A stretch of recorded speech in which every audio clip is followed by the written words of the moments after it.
presenter today is going to talk to us about his fantastic collection. And we are extremely pleased to have him here for a couple reasons. One, he collects things, and what does a historical society do? We collect things too, so we have lots in common with our speaker today. We are also very pleased to have him here because he comes highly recommended. Mr. Parmon spoke to the Questers group in this building, and I believe it was sometime last year. And after that presentation, I happened to come into the building to pick something up, and at least 2 of the Questers members came up to me that day and said, "You've got to get this gentleman to speak to the Historical Society." So we did. We made the arrangements to have him here. So we are really pleased to have him here. And one thing that I found extremely interesting about Mr. Parmon's background is that he said that he started to collect things or became interested in old bottles when he was a young lad on a farm. And he was 15 years old, and he was out in the woods or in the meadow searching for a lost cow. And what he found was a bottle. Now, I'm wondering about that lost cow. But that was the beginning of his interest in old things and old bottles. And having grown up on a farm, an old farm in Lewis County, I can attest that yes, there are lots of old bottles and pieces of glass and crockery all over the place. So that's a real personal connection that I would have with Mr. Parmon. But without any further ado, I want to, excuse me, I want to introduce you to, and all I've called him is Mr. Parmon, so I don't even know your first name, Mr. Parmon. Daniel. Daniel. I want to introduce you to Daniel Parmon and his vast collection of bottles and ginger jars.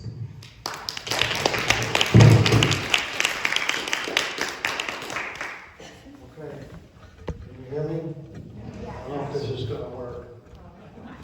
Okay. Start at the beginning. 64 years old now. I grew up on a dirt road on a farm in Herkimer, which was my grandfather's farm. And the name of the road was Fiddletown Road. So there must have been fiddlers, I assume. That's why they named it Fiddletown Road. But anyways, I knew every inch of that land. It was 138 acres. And my dad's farm was part of a royal land grant. So there were other buildings there back before the barn was left standing in the one house. So I'm out looking for a cow one day, and you have cow pastures, and you have a little spot in the woods where they would go out to get out of the sunlight. Those cows have been walking around there for 100 years, and this bottle was just sitting on top of the ground. And it's this bottle right here. That started a Hollywood whiskey bottle, New York. Hollywood whiskey, 1 quart. And I knew it was a cork top, and I knew cork tops are old, so I started looking around, and I found old foundations of houses that were no longer there. I found the neighbor's dump. That was a century-old farm. And once you find something, you'll never stop looking for something else.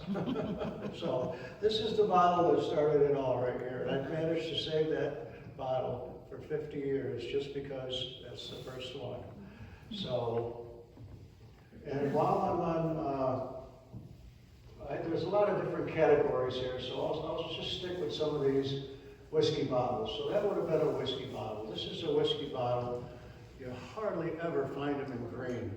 Green was mostly after 1900, but this is still a handmade bottle.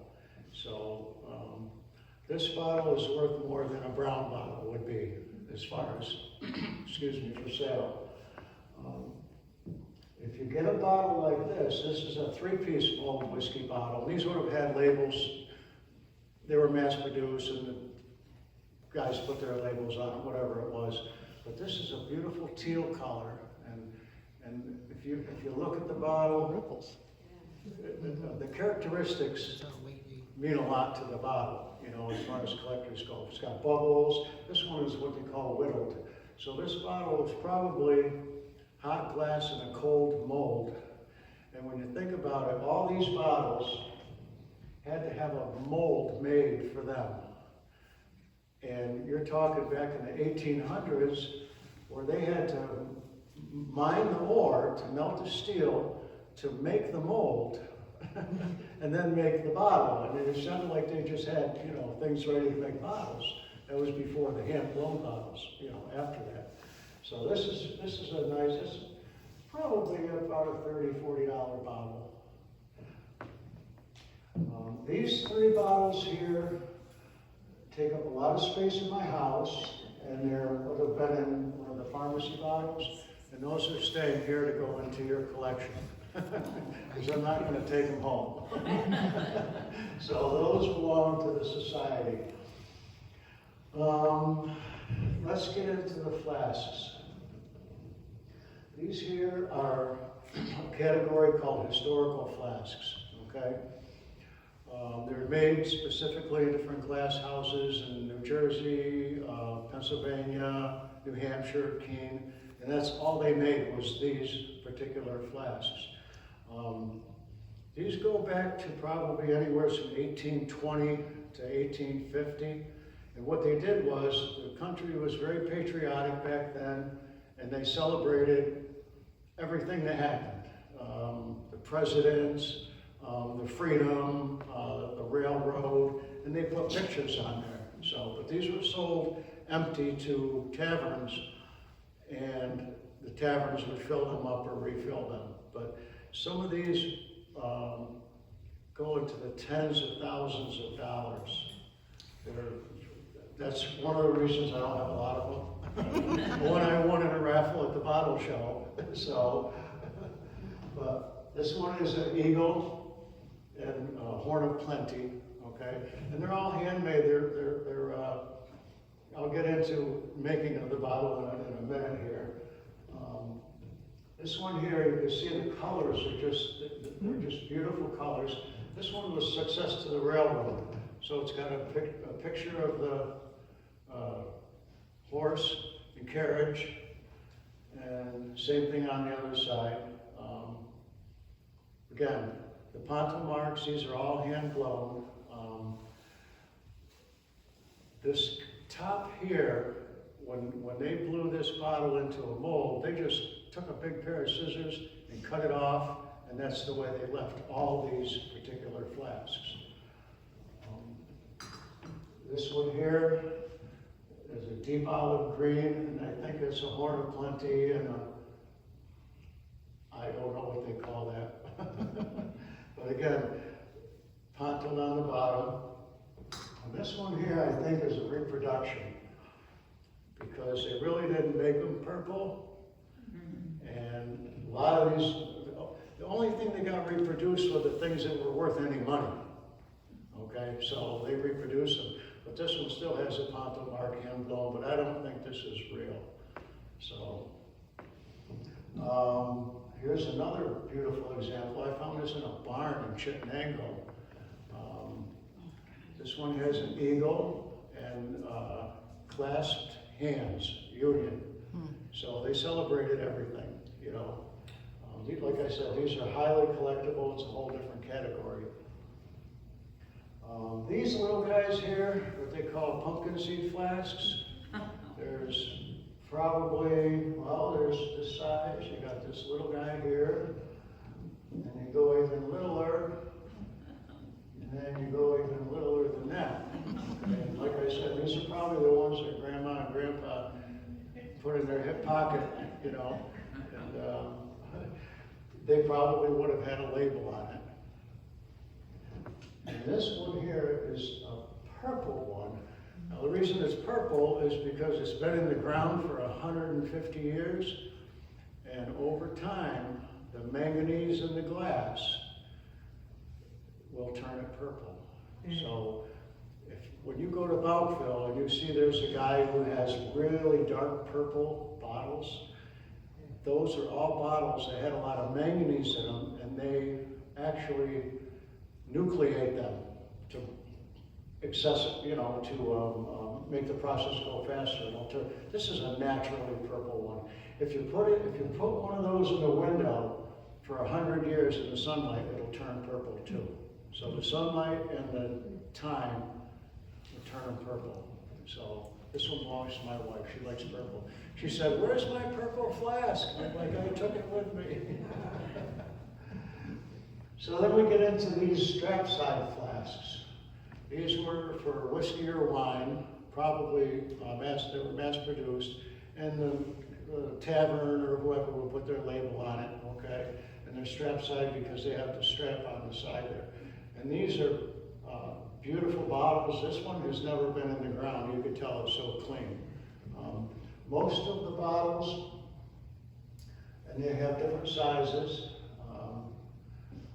This one here is really dark.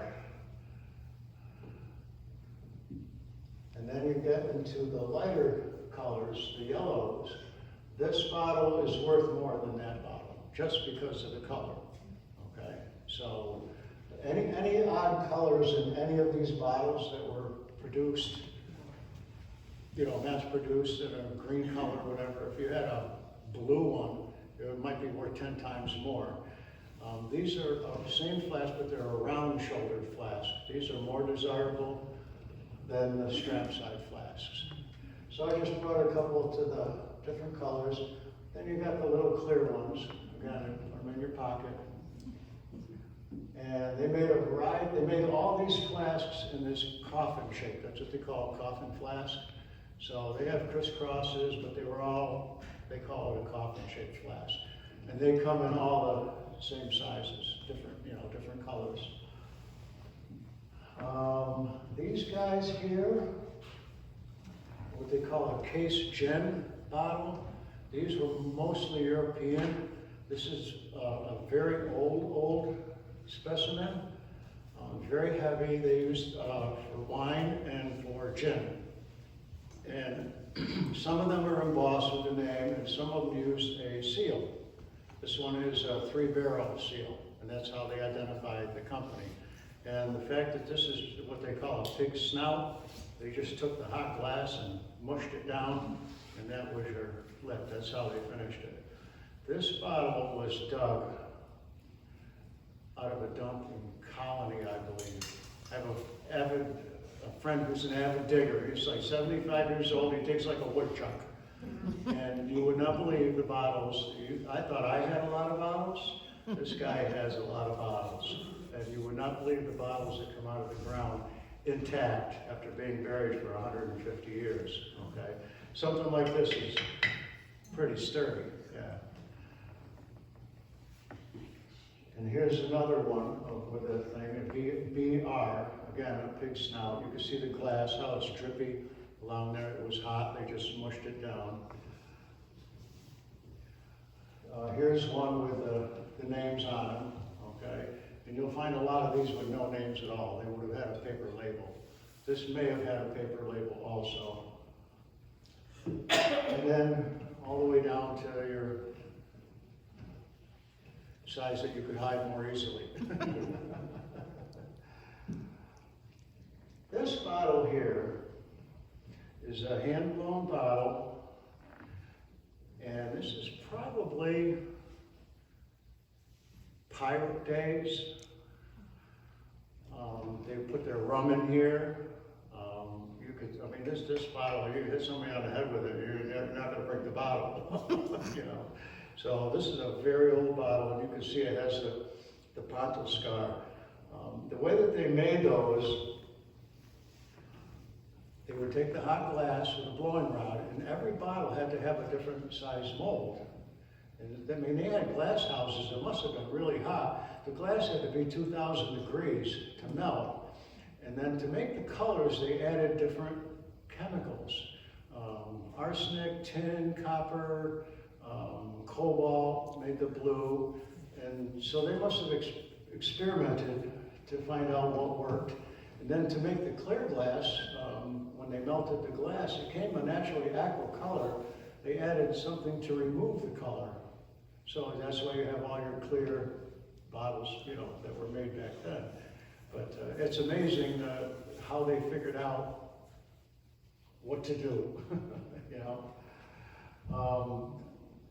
This one here, Coca Mariani, Paris, France. The story behind this one is, well, first I'm going to tell you, I had one of these full of wine with the coca leaves in it, with the labels on it, sealed. I found that in Camelot Village in Bennington, Vermont, and I passed it up. I don't know why, it was $50, and I had the $50, but I just didn't buy it. I got home and I'm like, why didn't I buy that bottle? Where am I going to find one with a label from the 1800s with the wine in it? I called them up, I told them where it was in the antique store. They found it, and because it was wine, they were able to ship it because they also had a wine store there. So they shipped it to me, I had it the next day, so for $50, I had that, and that was my prized possession. Well, I sold the bottle. I needed the money one day. I put it on antiquebottles.net. I got a call from a guy in New York City. They're the conservators of a wine museum off the island coast of France.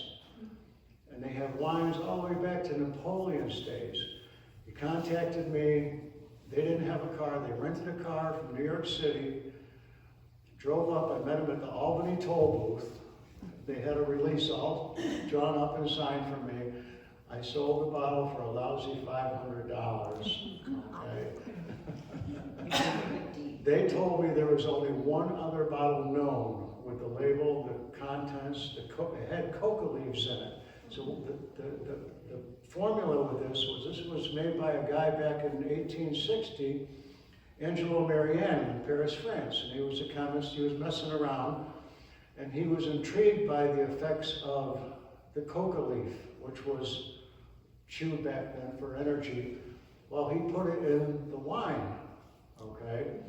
And the alkaloids in the wine took out activated the coca leaves, and it produced a euphoric effect. Well, this was drank by Ulysses Grant when he was writing his memoirs, by Pope Pius, one of the popes, Pope Pius and Pope 13, he used to keep a flask of this in his pocket when he went around. It got Vatican Gold Medal Award. Okay, so they mass produced it. And he gave it to a depressed actress, and it perked her right up. And it became famous. So I was able to save one of the empty bottles. But they're a really heavy bottle. The label went around here. It had a slot in the side, and you could hold it up to the light, and you could see the coca leaves floating. But the original formula was 6 milligrams of cocaine for 1 ounce. Okay? And then they changed it to 7 point something milligrams per 1 ounce. So you can imagine it produced quite a kick. Thomas Edison drank this. He said it helped him stay awake longer. So that's the story behind the Coca Mariani. And then, before I get too far away, Moxie Nerd Food. Who's ever heard the term? He hasn't got any Moxie? Somebody must have heard it, right? It means you have no vim and vinegar. Okay, so this is one of the first Moxie bottles, and that was invented in 1884 in Maine, the guy who invented it. Well, they have a 3-day festival in honor of this soda in Lisbon Falls, Maine. Big deal. They have a Spirit of the Wolf powwow, a car show. I love Moxie. I have my Moxie shirt, and I have my Moxie socks, okay? You can get it in any store in Maine. Gas stations, convenience stores, dollar stores. It's a little harder to get in New Hampshire and Vermont. You can't get it in New York. So I used to have to go on our vacation, search out the beverage outlets so I could find my Moxie. But it's $9 a 12-pack. So, okay, let's get over here to the ginger jars.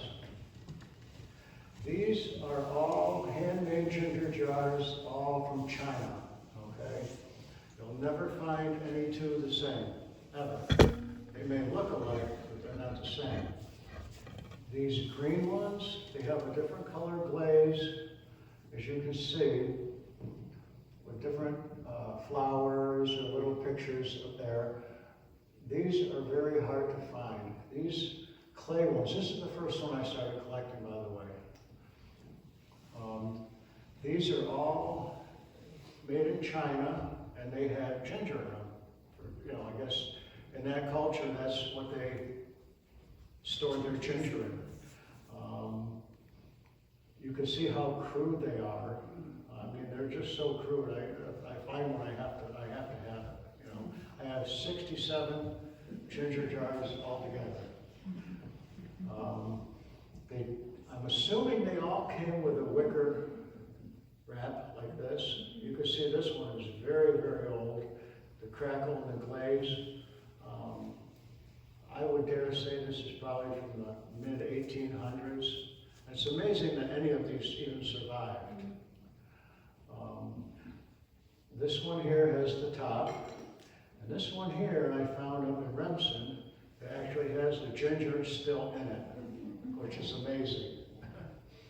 And it smells like ginger, yep. And it tells me where it came from. It came from the Tung Chun Soy Canning Company in China. And here's a big version with the wicker around it. So they would have had a handle on both sides, and I think they hung them. And there's a whole variety of ones with the Chinese painting on them. This means something in Chinese, I don't know, but they're all different. Some of them have like a little fishing village on them. And they also have these, which are enameled. There's thousands and thousands of those. If you go on eBay and you look for ginger jars, you may, out of 4,000 listings, you may find 2 of these and maybe 2 green ones. So these are the most rare of the ginger jars. And I was lucky enough to find one of each size of these. And this guy here is just a beautiful, beautiful jar. So let's get into some of these medicines. McAllister's mockingbird food. I did some research. Mockingbirds don't eat food, they eat insects. So I don't know what this was all about, but they did make mockingbird food. Most of these I brought just to show you what the names of them are. Some of them I have throughout history, different bottles over a 50-year period. This one here is Ebenezer Pearl's Tincture of Life. Okay? All these bottles were called quack medicines because they didn't do anything. They were all alcohol, nuts, fruits, and berries. And all they did was make you feel good, and you forgot about your problems. And basically, that's it. This one here is from Dr. Kilmer. I don't know if you've ever heard of Dr. Kilmer. He's one of the more famous doctors from Binghamton. He had a huge sanitarium. He made a whole array of products. This one is the Ocean Weed Heart Remedy, okay? And I was lucky to find one with a label on it. His most popular one was this Dr. Kilmer's, the great Dr. Kilmer's Swamp Brew Kidney, Liver, and Bladder Cure. Cure everything, all in one shot. This one here, Indian vegetable cough syrup and blood purifier. The Indian bottles are more collectible just because they say Indian. It didn't mean anything back then. People were fascinated with the Indians, so they had Indian on their name. People was like, yeah, it must be good because the Indians knew what they were doing with cures. Ayer's Cherry Pectoral. This was a very popular bottle. It was from Lowell, Mass. Okay, they made these for quite a while. Here's one, Brandt's Indian Purifying Extract. Okay, this is a Pontal bottle. bottle. This is probably from 1840, this bottle. And this one's never been in the ground, you can tell, because it has no stains. The glass back then was very porous. And here's a good example right here. Dr. Wister's Balsam of Wild Cherry. A Ponto bottle, probably from 1840, 1850. This has been in the ground. You'll never get this off of that bottle. It's from all the chemicals in the dirt, the minerals leaching into the glass. Here is even the reverends got in on the act back then. This is Reverend Downs Vegetable Balsamic Elixir. Okay? And again, they were all nuts, fruits, berries, alcohol. This is a nice bottle, Dr. Flint's Quaker Bitters. Okay?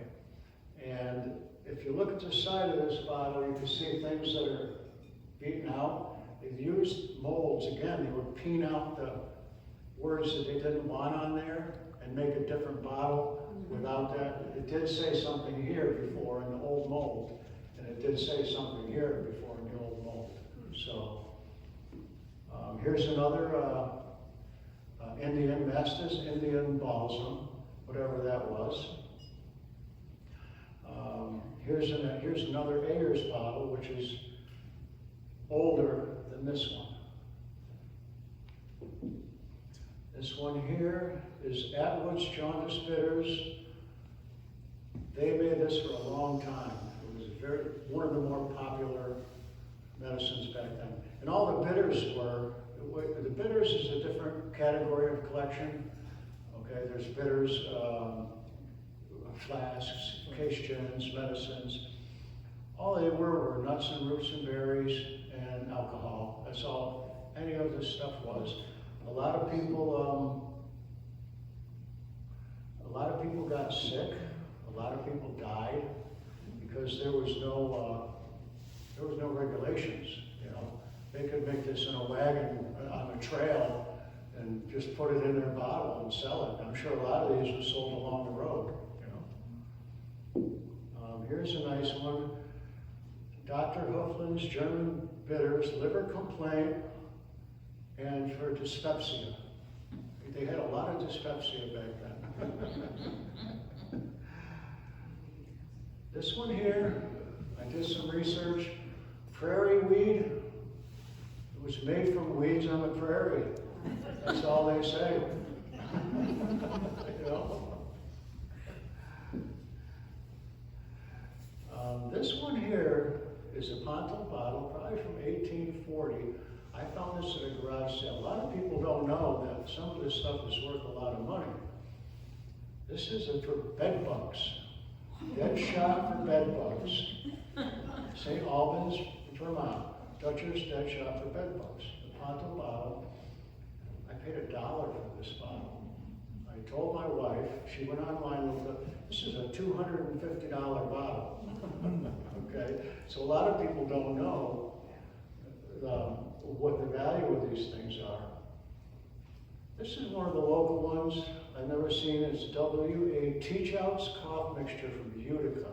Okay, you don't find a lot of these medicines from around here. Mostly you'll find pharmacy bottles. Okay. This one here is Healy and Bigelow's Kickapoo Indian Cough Cure.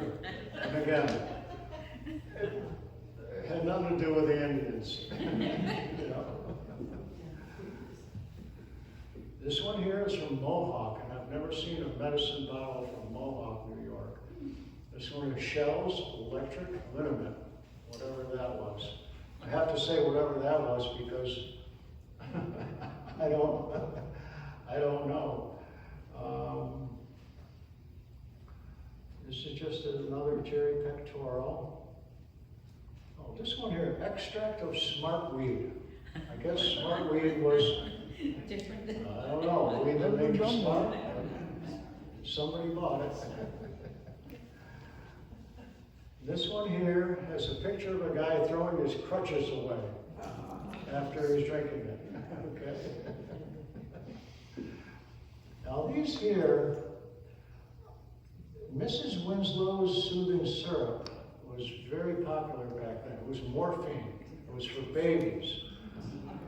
The dosage, I was reading, and it was 1/2 of a drop up to like maybe 3-4 months old. After that, it was 1 drop. Well, if you took just 1/2 of a drop of this and it did the job, it was very powerful. And so a lot of babies died. Okay, but they continued selling it. So I have about 6 different bottles that were made throughout. This would have been the earliest one. Okay, and they all embossed the same. This one is pontled, and they have a rolled in lip. So where the glass is hot, they just rolled it in. Okay. Bottles like these, they had a tool. When this glass was hot, they had a tool that went down, and it had different shapes, and it closed, and it would make it, they go around, and that's why you get all these different size tops. Okay. There were other ones. Now here's another Indian bottle. Indian balsam of liverwort. Whatever liverwort. Liverwort? You know what that liverwort is? Yeah. Probably an herb. Yeah.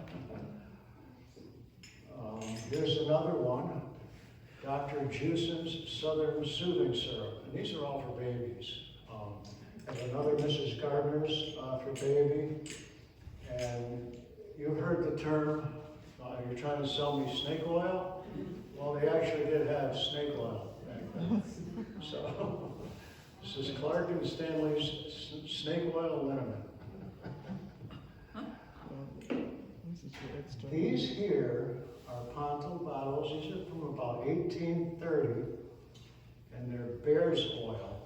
And upon research, they killed a lot of bears in Canada and in Alaska just to get the fat, I guess, and the oil. It was a hair pomade. You think that they would have figured out some other way besides killing all the bears to get this oil, but these are very old bottles, and there's 2 different varieties there.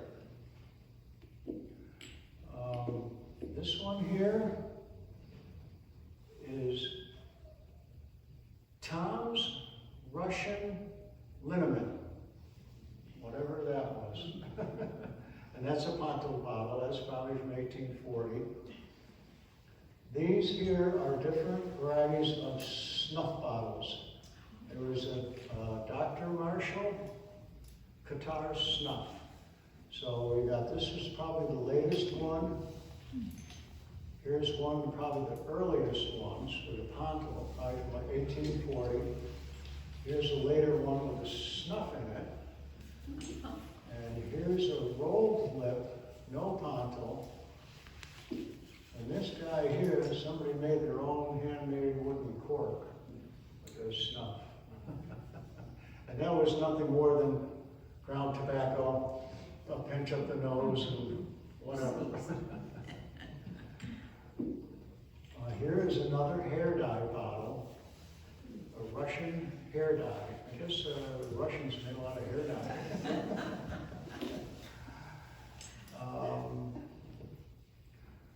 Dr. Moore's Essence of Life, okay? And you know, people, there were a lot of problems back then. People were sick. There was so much disease, and I'm sure that they would try anything. Obviously, they did. There were literally tens of thousands of different medicines that were made back then. This one here is one of my favorite ones. Dr. McMunn's Elixir of Opium.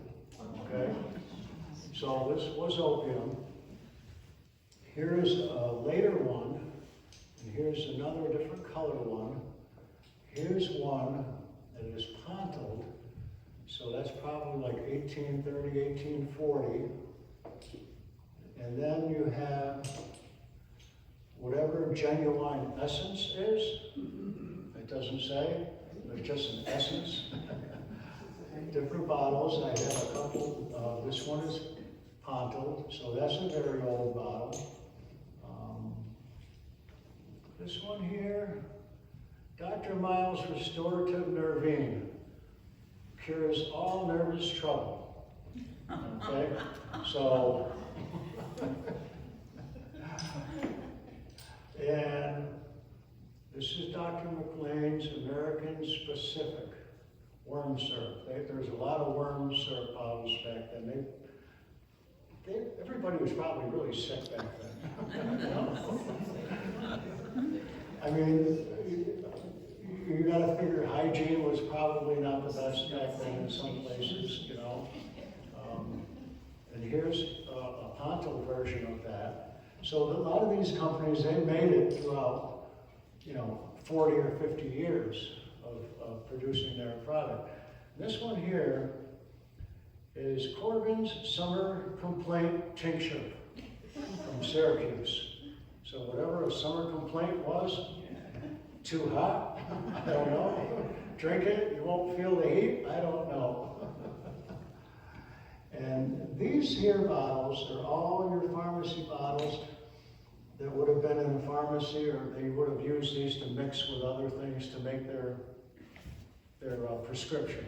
Only the pharmacist knew. But if you look at the alcohol, there's 50% alcohol. This one is 37% alcohol,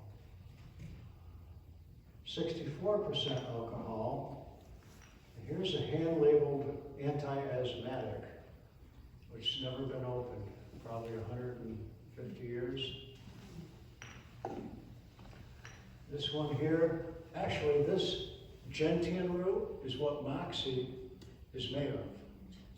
Moxie, the ingredient is a gentian root from South America. So this is 37% alcohol. A bottle of nitroglycerin, okay. This one here, 45% alcohol. This one is a Ponto bottle with a label, Excelsior Liniment, 25 cents. But back then, it was probably a lot of money in 1840. This one here has a handwritten label, oil of something clear. Adam's Cough Balsam, okay. Creosote back then, in one of the medical books I read, to cure a sore throat, they put creosote on a rag and apply it to the back of the throat, which must have been brutal. I don't know if you've ever siphoned gasoline out of a hose and feel what gasoline tastes like. This one here is for violent pain of the stomach, 15 drops in a spoon of water. So I don't know what that was. And syrup of Icapac, that makes you vomit. That's from Rome, New York. These bottles here, oil patchouli, they put these in the blue bottles usually because the sunlight would affect whatever was in there, so they made it in a darker bottle. This is from Waterbury, Connecticut. Oil of tansy, that's poison. This is a trilase poison. On all your poison bottles, they usually have bumps. So the blind people at nighttime would know that something was poison and they wouldn't take it. And, yeah. This one here is, instead of thread sewing you up now, they use catgut ligatures. They've still got the catgut in there. And this one here is from Clinton. And it's Pine's new discovery for convulsions, fainting fits, spasm, nervousness, loss of sleep, and nervous stability, which just about covers everything. Yeah. This one here is 1/8 ounce of pure strychnia powder from Pfizer, unopened after all those years with the skull and crossbones. But they use this as a medicine. I have bottles of strychnine in in my pharmacy collection that they would use that to mix with other things. This one here were female pills. Ladies only, I guess. Doctor carries medical tablets for loss of appetite, lack of energy, simple anemia, pale complexion, and general rundown conditions. Okay. This one here is digitalis leaves, unopened. This little guy here, I was reading, it's Harlem oil. It said, this product is unsuitable for children of any age. So, and nothing would be complete in a tavern without some clay pipes. These were tavern pipes. These were dug out of the Utica dump. A lot of these bottles came right out of the Utica dump. I used to dig, and I can't dig anymore. And I knew people that were digging faithfully back then. And he would give all the bottles to a friend of mine who lived right across from the dump. And every Sunday I'd go up there and I would find all these bottles. So he'd charge me $1 a piece or $2 a piece. The guy who was digging only wanted the best ones. He didn't want all these other ones. So a lot of my collection came out of the Utica dump.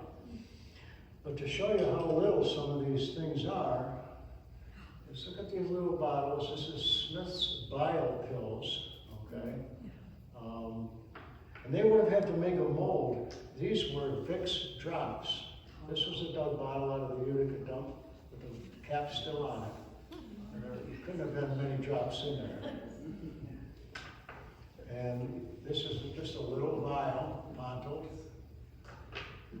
and little green medicine bottles.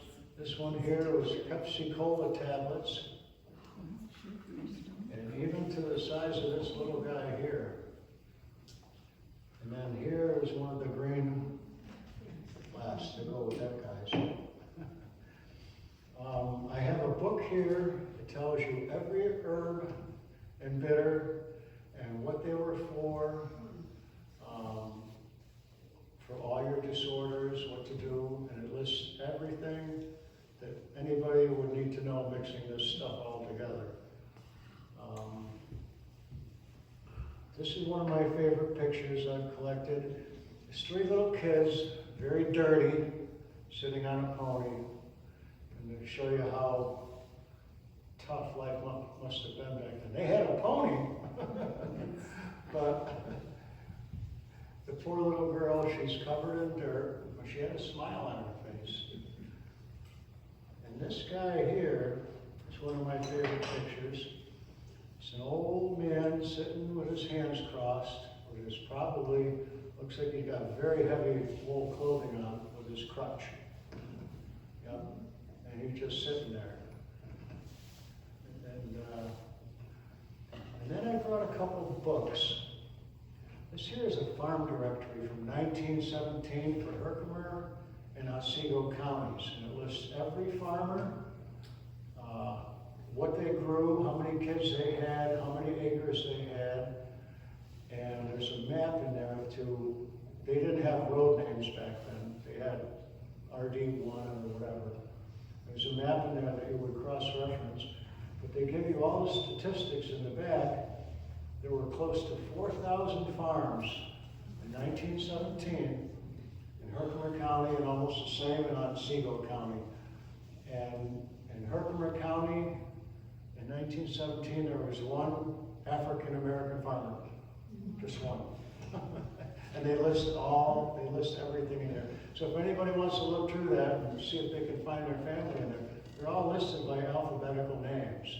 So it will tell you everything about them. This book here is 1893, Public Papers of Governor Flower in New York. It lists everything that happened in New York back then.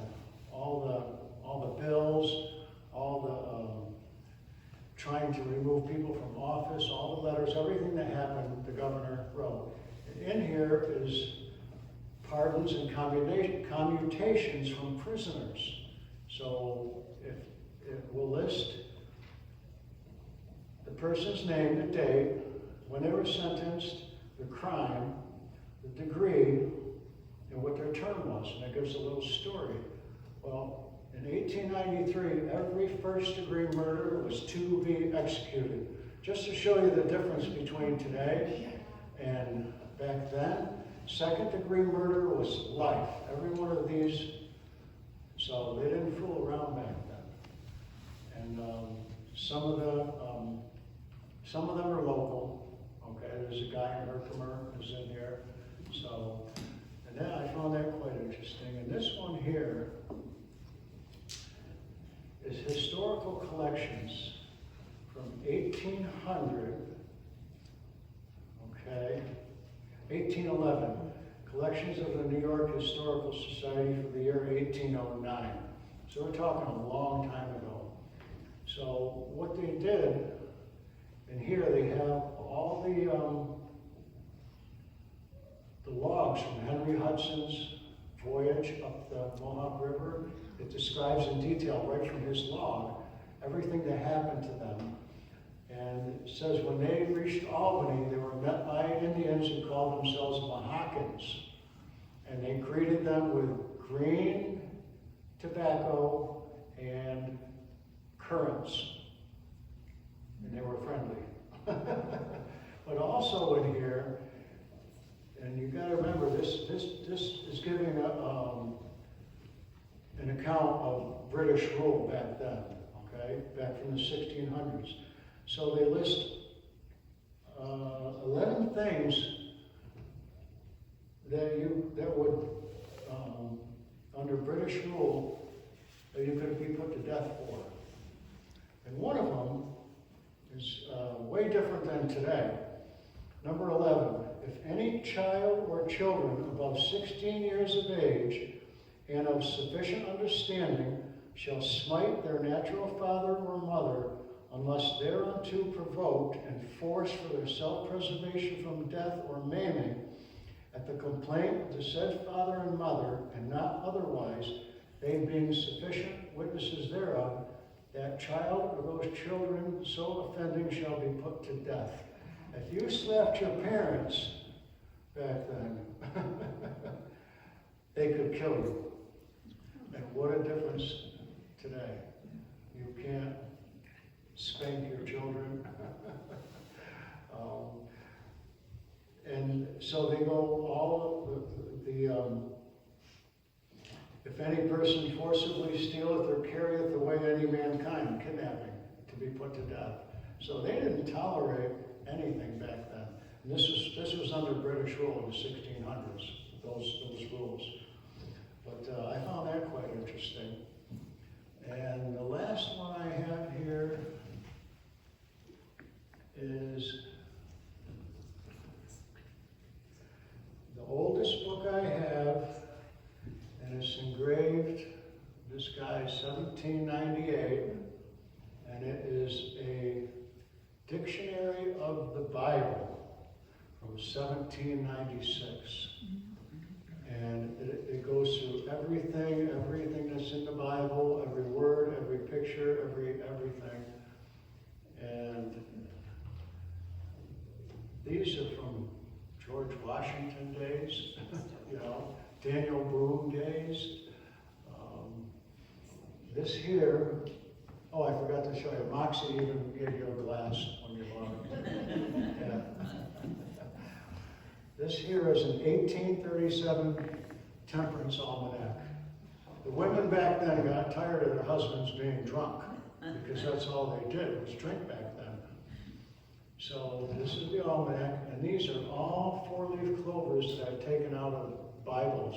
I have about 150 old 1800s books. My oldest Bible is like 1802, aside from that one there. And locks of hair that were braided, a little lock of hair there, and someone wrote "Sweet Home" in German, which I don't understand what it says, but so I love preserving all the old stuff. I have one room dedicated just to my stuff. My wife is not allowed to touch my bottles. If I break it, it's something else. If she breaks it, because I've had people pick it up and they broke it. So I think that's all I have to tell you. Oh yeah, these are from you guys here. These were ginger beers, and they come in different, mostly they're shaded. They're really hefty. A lot of these you find, they broke the tops off of them afterwards. You find a ton of them in the Utica dump, so they couldn't reuse them. So they couldn't refill them. But there's a lot of these here, and they're all hefty. They all pretty much, some of them have a sloped neck. And I see you had some of these split rock beverages. I guess these were all from Clinton. Most of these bottles, after a certain time, you could date them by the date on the bottom. This one's 1955, okay? And then this guy here, it's hard to tell. But apparently you had something going on here with mineral water. Yeah. Pale dried ginger ale. Yeah, 1957. And these here are your seltzer bottles for adding to your drink or your. And this one here, this here is acid etched. That's how they got that to look like that. It's etched with acid, and it leaves that flat. But all of these, because of the pressure, you could feel. You could hit this with a hammer and it probably wouldn't break, because they were under tremendous pressure. But this is a category of collecting, and certain people collect soda bottles. Okay, I mean there's a category for everything, and this is what I collect. So, well, I hope somebody learned something. There's not much more I can say. Feel free to look at it, touch it, pick it up, look at it. When you say Ponto, what do you mean exactly by that? When they made these bottles, let me take this one here. So they had a rod, a blow rod on this end that had a glob of glass. So for every one of these bottles, they had steel molds that would open up and close. So they would put the glob of glass into the mold, they'd close it, and then they would blow, and it would expand. But every one of those had to be carved out. With all these names had to be carved into that steel. So you can imagine the time it took to make a mold. Well, to get it out of the mold, they could take it out, but how did they hold on to it? You see what I mean? So they had a rod that would attach to this end while it was hot, okay? And so now this guy's holding the bottle. When he takes it out, this guy holding the rod is taking it out. The other guy attaches a rod and it's stuck to the glass. Now he's holding it, and it allowed this guy to do the lift, okay? So that's, and to detach that, they put a drop of cold water and it just broke away. So you get all these different scar marks, different, and that's the technology that they had at that time. After 1900, they made an automatic bottle machine, and that just made bottles, mass-produced them. You have they're all the same. Every one of these bottles would be different. Different bubbles in the glass. Well, for instance, I don't know where that one bottle went. They had a little impurities in the glass, like a little stone that didn't melt, and you would see the stone in there, okay? Or you would have bubbles. If you look at some of these here, they got nice bubbles or striation marks in them, whittle marks where the mold is cold. They made molds out of steel. Before that, they made them out of clay, and they made them out of wood. The wood ones didn't last long because when they put that 2,000-degree glass in there, was to make them last longer, they would line them with clay, and then they went to the steel molds. But like I said, if you imagine, there are tens of thousands of these kind of bottles. They had to make a mold for every one, even these little tiny guys, you know. So it was quite an operation, those glass houses. I wish I was around back then, you know. So, but if you have any questions, feel free to ask. Otherwise, you can look at them, touch them. Yes? How many total bottles do you have in your collection? Ballpark. Of these here, I have about 350, okay? Of these aqua bottles, there's probably about 750. They're all on shelves, okay? And then I have all the variety of different stuff. These flasks, I have about 80 of those, all different sizes, okay? Probably about maybe 15 or 20 of these, a whole variety of different whiskey bottles, okay? And that's what I have of those historical flasks. And some of those flasks are so rare, they go for $20,000, $30,000 a piece, which is a lot of money to pay for a bottle. So the guys who collect those, they've got a serious collection. You know? So, but it's amazing that, like I said, when you see these bottles, these were underground 10 feet, 15 feet. You could dig down 15 feet in that Utica dump and still find stuff. What they did was, you gotta remember, back then, Utica had a lot of factories. They were all run by coal. They had a lot of ash. They would dump. They started dumping by the railroad tracks all the way to the Mohawk River, and where Route 8 and 12 comes down, all the way to Whitesboro, along the Mohawk River, is that Utica dump. It goes right up to the river. You could dig down 15 feet and still find stuff. So a lot of these are in the ash layer. They would dump the garbage, they would dump the ash, and then you should put dirt on top of it. So when you're digging, you're going to find layers. When you find that ash layer, that's where you're going to find your bottles. So that's why they have all the stains. Yeah. So it's quite interesting that they, as delicate as they are, I mean, if you come up and you'll touch some of these bottles, I mean, they're 180 years old. You know, some of them close to 200 years old. They're even here. So. Didn't they use the Shenango Canal in Utica and fill that in after they stopped having the canal functioning? I don't know that about was a that. dump too.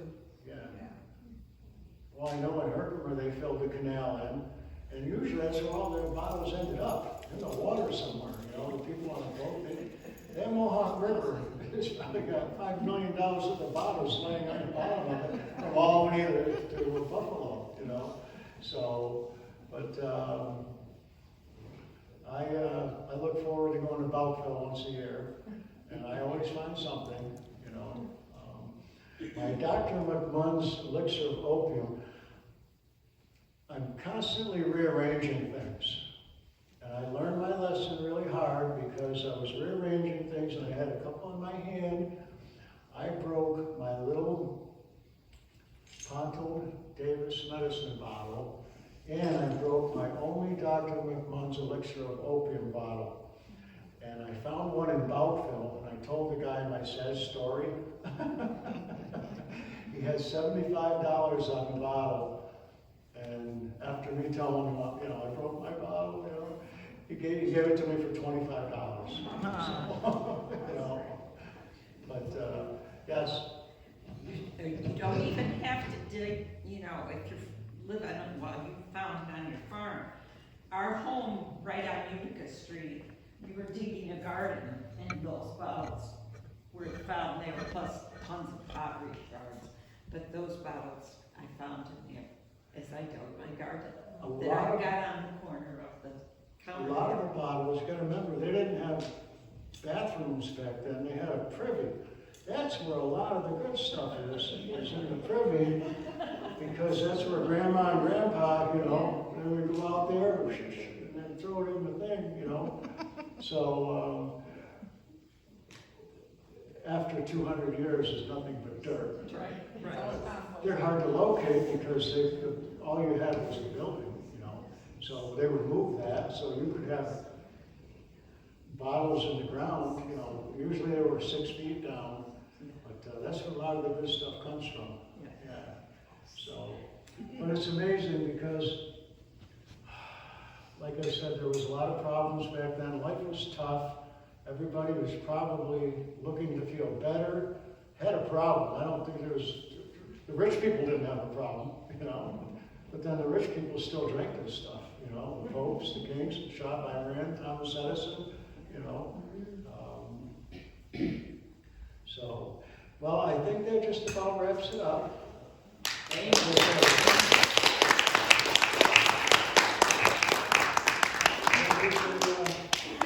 Thank you very much, Mr. Parmon. Enjoy telling my stuff. Oh, I'm Go sorry. ahead.